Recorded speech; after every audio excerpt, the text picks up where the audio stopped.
Alright, so let me tell y'all the greatest love story that was never told. It's kind of like my version of How I Met Your Mother or whatever, but there's no happy ending to this. So if you guys are hoping for that fairy tale happy ending, it's real life and it's my life, which I'm cursed. So yeah, no happy endings for this pirate. Doesn't happen that way, but yes, it's still the AM going. Well, it might be afternoonish, and I'm drinking, but I know that's never a good start. I have my coffee here, so it cancels it out. So leave me alone. You know. But anyway, I'm gonna tell you the greatest love story that was never told. All right. And I'm not gonna mention any names. You know, it's just like I'm just gonna tell the story as is. I'm just gonna say this angel, okay, which sometimes is a fallen angel. I know that with the horns, you know, sometimes, but I love every aspect to this angel. So what happened? How it all started? You know, I have my style and what I go for. You know, so I've had my crushes growing up, but they're like celebrity crushes and stuff, and others, and you know, it's like that. But I never had that in real life, you know, until I met her, and then it was blown away. Like that was my ultimate biggest crush. Like any celebrity crush I had as a kid, she, you know, put them all to shame. Like, and nothing against them, but I'm saying that I just didn't think anything that fucking beautiful even existed and perfect, you know, in my eyes. So yeah, so how we met was at a concert, okay? So I was at Ozfest back in the day as a teenager. I think maybe I was like 16 or 17. I don't remember the age, but we were teenagers, and she's a little bit older than me by like a year, you know, within that time frame. And I've always liked older women too, you know. That's not saying she's like majorly, and she's literally like a year older than me. But I have, you know, it's like when I was elementary, I was trying to date high school chicks. Like that's just how I was, you know. I've always been that way. And I always like my MILFs and stuff too. So yeah. But yeah, what was it? Yeah, so we met at Ozfest, and I'd like to hear her side of the story to this too, like, you know, on her side. But I just remember having like, so we talked vaguely on MySpace and MySpace days and stuff, and she commented, I used to look like Captain Jack. I kind of got that look going back again. This was, people say I like your new look, but this is not actually a new look. I'm going back to my old pirate self ways, you know. So the Johnny Depp, or I used to get that all the time, Johnny Depp or Jonathan Davis or whatever, you know. But I had like the guy liner on and stuff, and you know, she commented on, you know, a couple of my pictures on there, but the one I remember, she was like, she's like, you're sexy as fuck, or you're sexy or whatever, you know. And you know, and I thought the same about her. And then we met the first time in person, and it was just like at Ozfest, and I just remember her being behind me. I just felt this presence. Or something. I turned around and boom, there she was, you know. And that was the first time we actually met in person. So I don't remember all of that. She might know a little more of it, but I just remember just being blown away. I'm like, you know, and I never get like caught off guard like that. Like, whoa, like where did you come from? You know, like falling from heaven over here, you know. But yeah, so we met there first time, and then years passed. I don't know why the years passed, you know, where we didn't, I mean, we just caught up, I guess, really through MySpace, but we didn't see each other for a while, you know. And then a mutual friend of ours invited me out to her band's show. So she's like, oh yeah, you know, she's playing here, you should come out, you know. And I said, all right, you know. So went and checked it out, and I was in a band too at the same time, you know. And we would do a song together, you know, down there. Not the first show that I went to go see, but we would do a song of hers together, you know, on stage when I would be in there. Yeah, so going to see them the first time, I was just blown away. I was like, there she is again, you know, like my dream woman up on stage. And I like, that's even sexier. Like, she's not only gorgeous and the most beautiful woman I've ever seen in the world. She's a singer and stuff too, with an amazing, beautiful voice of an angel. I'm like, oh my God, I'm in love. You know, it's like, And then meeting her dad was super cool, you know, and her family and just friends and stuff like that, and just going to the show. And then after the show, she asked, she goes, would you mind, we got to talk a little bit, and she's like, would you mind taking me home? And I said, yeah, that's fine, no worries. And so we go outside, and this is where the flower, that was the cutest thing ever. So we go outside, and she reaches down. I was like, what's she doing over there? And like reaches down, and she goes, here, I picked this for you, and picked me the flower. And I'll never forget that, because I thought that was the cutest, sweetest, romantic thing ever that anybody's done for me. And I'm like, oh my God. So you start getting those butterflies and your heart starts beating. It's like, damn, like this girl just swiped me off my feet, man, And then, so we get in the car and stuff. I kept that flower until it withered away and died in my middle console and stuff. And then it was just like, we're really hitting it off. And then it was just like the instant, felt crushed, because it was like, you mind dropping me off at my boyfriend's house? And I'm just like, just like everything in me just died. That moment that we were having, it just killed me, So I did, I dropped her off. I even went in for a minute, we were like listening to music, and then I rolled out, at the time. So I was like, I don't know if we'll see each other or anything again, but it was good seeing her and catching up. I did start, going to the shows and stuff, and then, we hit it off and just became like best friends, and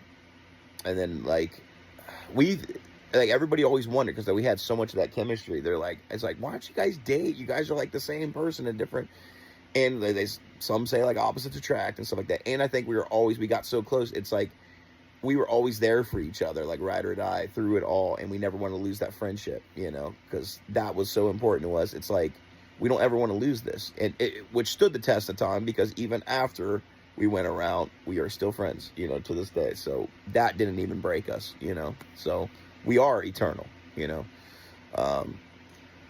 but it just hurts me, because like all I went through for it, like sacrificing my feelings after all these years, and there's times that where we tried, like we've got to dance clubs and stuff, and we were like really feeling, I think their mutual crush thing was there, but we were just always afraid to approach it, and how, so.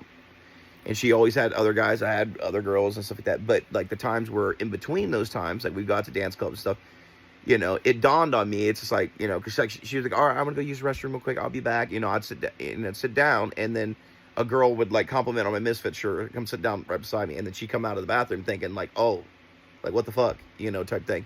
And that wasn't that. I'm just a friendly person. I wasn't trying to go home with this other chick or anything. She just sat down and started talking to me about the Misfits or whatever. And I realized where that was coming from with her is her first love broke her heart, cheated on her, and she was never the same after that. So she needs that reassurance, even though she is gorgeous as can be, the most beautiful woman in the world. I get where she's coming from. I can put myself in her shoes, and I know, so with her, she's got to be the only woman in the world, and there can't be any others, and I see that. And I get the bad rep of being the playboy, the bad boy, and having a lot of women, but I would give them all up for a chance with that, if it was ever official. We never went official. We never made it official. So I was always confused about it. I was like, we were friends, but I really have a huge crush on you. Like, I didn't get that out till after all these years. I had to like go back and say, there's this girl that picked me a flower one time. She's like, wait a minute. She's like, that was me. I picked you that flower. I'm like, yeah. So, yeah, it's just something I always just buried down deep within, and it's just like, it's the timing's not right. And there's times like, she would go up to my band's like Hot Topic show, and we were holding hands going up to the show and stuff. So there was like love there, but we never acted on anything. It was always unconditional love for me. I knew I wasn't getting like most guys are like, oh, if I'm not hooking up, then I don't care, type thing. That wasn't like that for me and her. I just had the uttermost respect and love for her, unconditional love. I never expected anything from it. I did those nice things just because I genuinely love and care about her for who she is, and just unconditional love, and I just wanted her happy, it's like it's not about anybody else trying to please anybody else or that. I just want, that's what I told her. It's not about me. It's not about your family. It's not about anybody else. It's what do you want? And I just always wanted her happy, but I sat on the sidelines for the longest time. I'm just like, these dudes just better fucking not break her heart. I'm tired of seeing her get hurt, and I sat on the sidelines and just played the friend for all these years, and then like there has been like times where it's like we got close, like we've had those nights, but I mean, we had cuddle nights and stuff like that, and you know, nights that it could have went there, but we didn't, because you know, it didn't lead to that. It wasn't the right timing or anything like that. And so all these years pass, decades and stuff pass and stuff, you know, and you know, she's already moved. I was in an 11-year long-term committed relationship, you know, and she moved on, you know.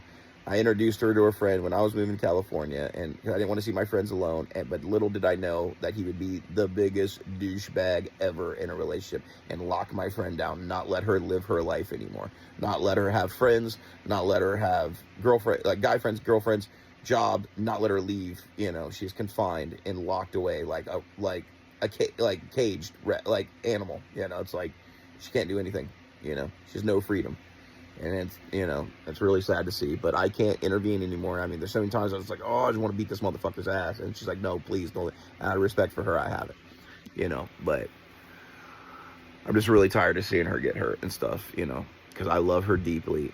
But there's something that just went down, you know, and she's like, I need you, you know, because I through it all, it's like I've always just played the friend, you know, and then, you know, she needed me one night. I thought she was leaving that situation, and I got her in a good situation, you know, and shit finally did go down. Like, nobody expected it, but we were just having a good night, and what, you know, what we always wondered, and, you know, it did happen that night, you know, without going into details and stuff like that. But, you know, but I wasn't allowed to finish. I was a gentleman about that because, you know, I realized I got a lot going on down there, and I gave the wrong kind, and I regret that too, because I think she wanted more of that connected, you know, and I was drinking too, in my defense, so I don't know my own strength, and I get a little wild sometimes, but I wish I would have done the sentimental stuff. That was my one and only, I feel like, opportunity to show her the love I've always wanted to show her, and I went the wrong route. I misjudged that, thinking she wanted the wild stuff, and it's not what she wanted, you know, so there was going to be another time in the morning if I would promise to be gentle and stuff like that, and I never got that, you know, because she started feeling bad and guilty, and I got her out of a bad situation. I rescued her as the hero, like in the fairy tales. Women would have loved that guy that rescued them, you know, from the burning building, got them out of that bad situation, and was there as their hero to rescue them. But she ran back in the fire, and then she had all her family, because this guy comes for money and stuff, tell her, you need to stay with him. Like, we'll disown you if you go with the other, because he can't take care of you, doesn't have the money. That's just what I'm feeling. I don't know if that was all said, but that's just what I'm feeling in the situation. So everybody was talking down with me because I don't come from money and stuff like that, and they want her taken care of, but they're okay, I guess, with her being treated like a slave, which I'm not. I just want her happy, genuinely happy. And so, yeah, we never crossed paths in that way again, but we got through. That stood the test of time, because through that all, it's like, this is going to change things now. And we're still friends, you know, trying to be, from what we can, even though, you know, she's been trying to work on her relationship and stuff like that, and the guy doesn't want her to have any contact with me. So, and he's a piece of shit. He's blocked my number from his. That's why I have no respect for him anymore. I was respectful until that point. When he went through her phone and started blocking my number and shit, I was like, fuck you, dude. I have no respect for you anymore. Like, you're a piece of shit. And I see that now. And like, somebody who's dated before said the same thing. They're like, oh, no, he's the worst. Like, no. That's why she's like, I got away from that situation. I was never for them being together, because she knows how he is. And my friend that's with him now, like, love is blinded, you know, and she's like under a form of spell, Stockholm syndrome or whatever. I don't know why she sticks around with that, but it is what it is, you know. She's been in for so long, and it is what it is. So she runs back to that. And I think she freaks out, because when somebody gives her love, she doesn't know how to take that. It's like, some women they're so used to being treated like shit that they're comfortable in that. They freak out and panic if somebody shows them like love, like genuine love, you know. So, yeah. So that all went down.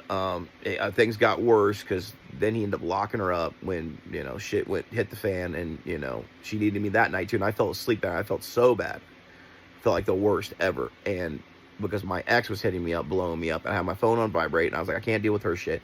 But I was like, my highlight, it was like, the sooner I get to sleep, the sooner I get to talk to her in the morning, you know. And that's what I was looking forward to. And I passed out, and a half hour later, my phone was on vibrate, so I didn't hear any of it. I was passed out. Woke up at 6 in the morning, like excited to get to talk to her, and did it. I had all these missed texts, and woke up to a nightmare because I had all these missed texts and calls and stuff. Like, I need you.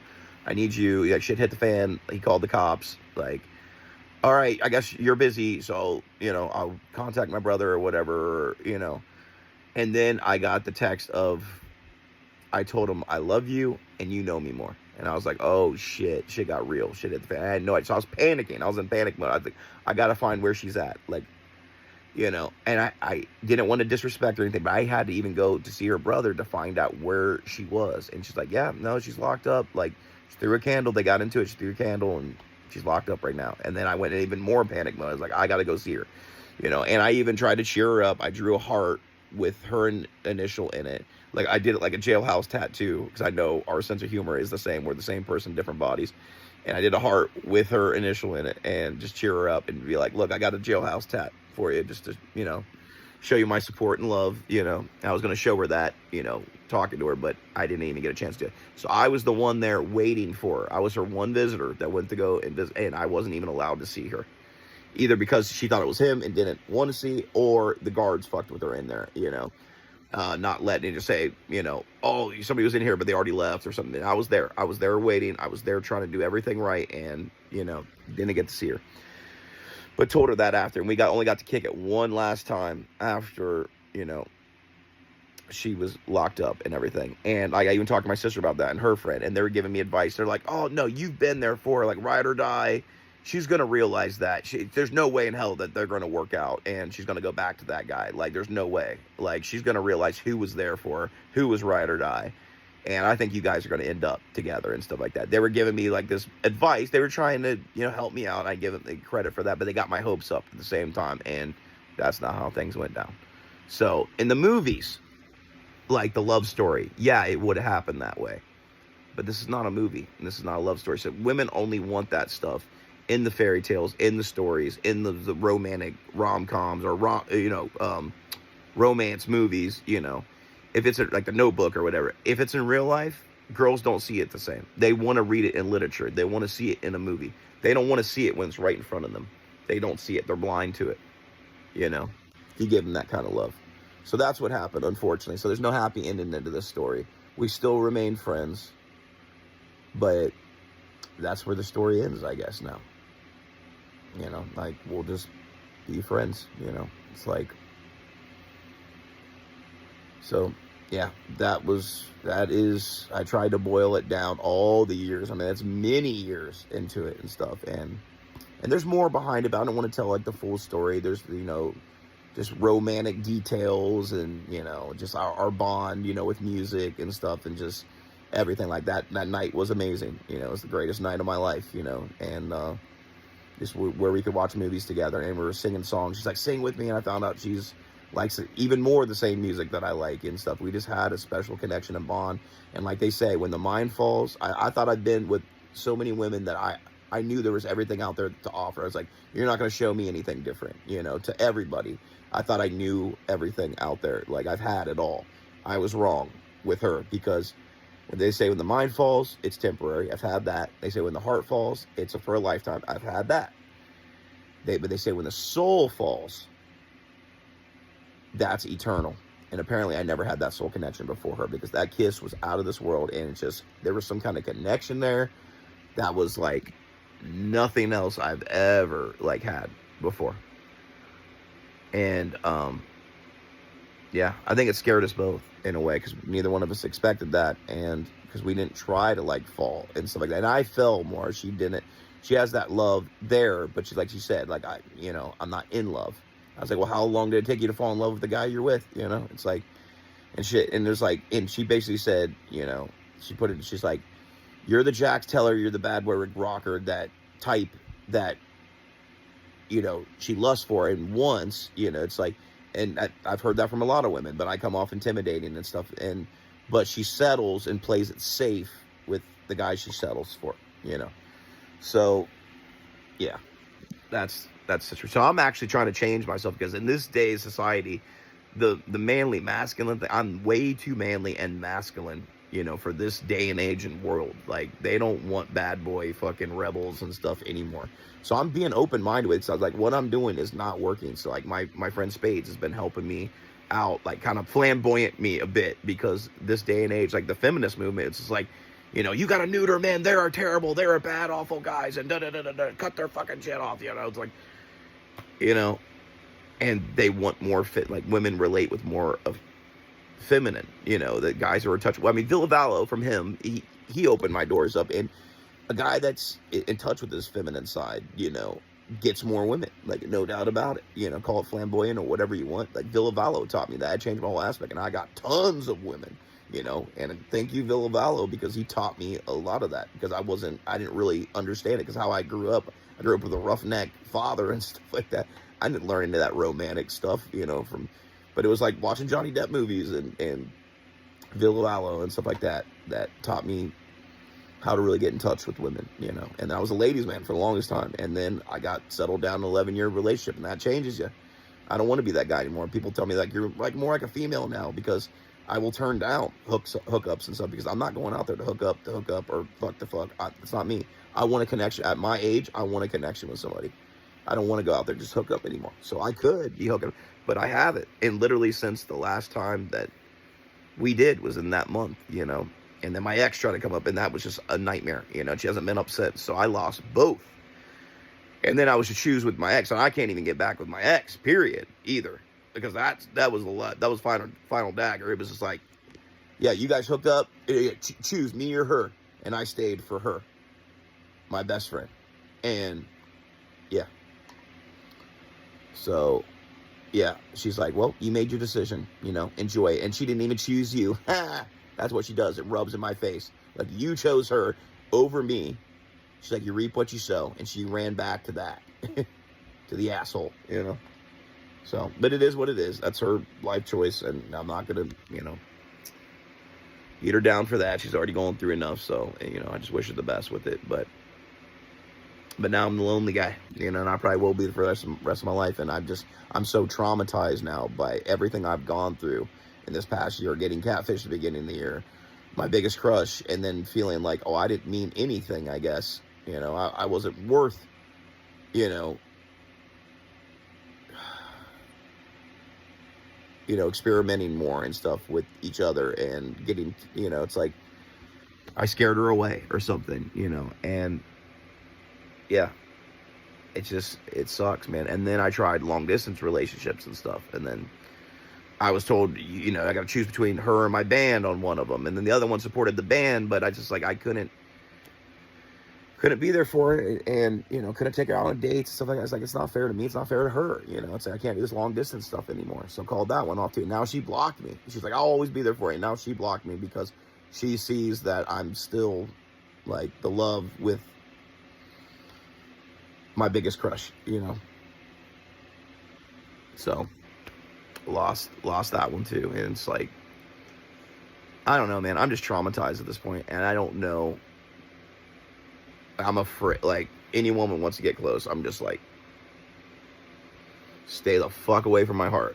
Stay, like, no, I cannot let you in. Like, my walls are built up now. Like, I'm so traumatized by just everything I've gone through. Like, I cannot let women in anymore. Like, I feel like I'm just buried myself and stuff. And now I feel like she wants to, like, lose interest, because, like, now it's just like, I'm losing my boobs. Yay.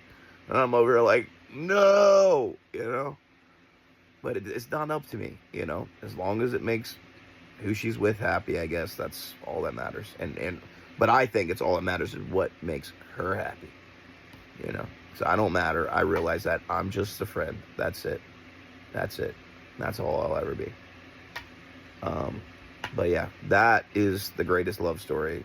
And there's a lot more romantic stuff. I mean, if I made it into a novel or something like that, you know, but I'm not going to do that. But that's the greatest love story never told. And unfortunately, sadly, there's no happy ending to this. But she's somebody I waited for. And then we finally crossed. But that's the thing I even told her. It's like, we ever cross paths again? I was like, I'm going to make the eye contact. I'm not going to give you the wrong style. I was like, if that's what you really want, I'm going to give you that eye contact, and it's going down. Like, I'm going to give you everything you want and more. that you've always wanted your whole entire life. You know, because I wasn't able to do that because I was trying to, like that song, Love It When You Kiss Me, I'm gonna hit it from the back so we don't get attached type thing, because I was trying to be respectful to her and myself. I didn't want to hurt each other, you know. That was more like a fun thing. I didn't know where this was going. So,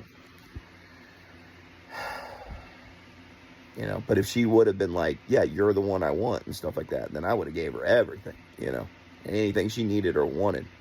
But unfortunately, and all the other women wouldn't even exist. I'm sorry, but that's the kind of woman she is. She wants to be the center of attention and everything, and she has trust issues and abandonment issues like I have.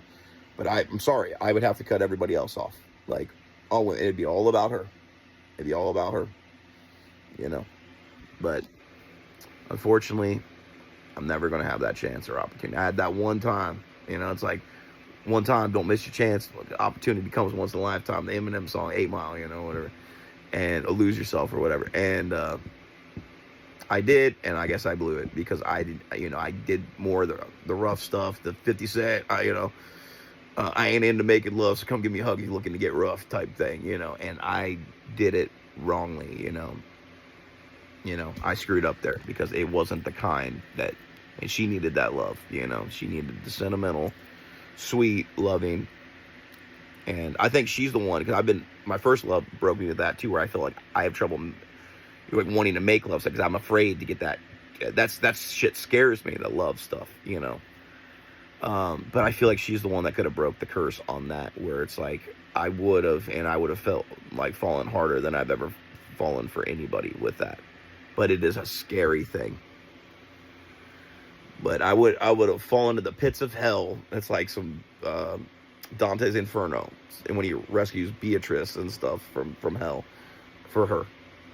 So if that's what it took, then yeah, I would have let my guard down completely and just given all to her, you know. And that's love. That's love. So she might not feel the same for me. I know she does love me, but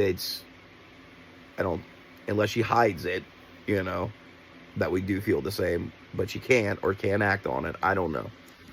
But it is what it is. I know she's moving on. She says things are good, so I'm just going to stay out of her way. You know, with it, we could be friends, and, you know, and that's that. But I'd sacrifice my love, my feelings, like all that shit, again, to make her happy. You know, that's what I've always done for her. It's the ultimate sacrifice, but that's also ultimate love, you know. But unfortunately, there's no happy ending, at least for me. For her, you know, as long as she's happy and she's in her thing, and so she might have a happy ending. I hope, you know, I wish her the best. Unfortunately for me, it's too late, because she was my happy ending that just never came true. But I'm still grateful for everything that did, you know. So with that being said, that's my story. So it's the greatest love story that was never told. You just heard it. So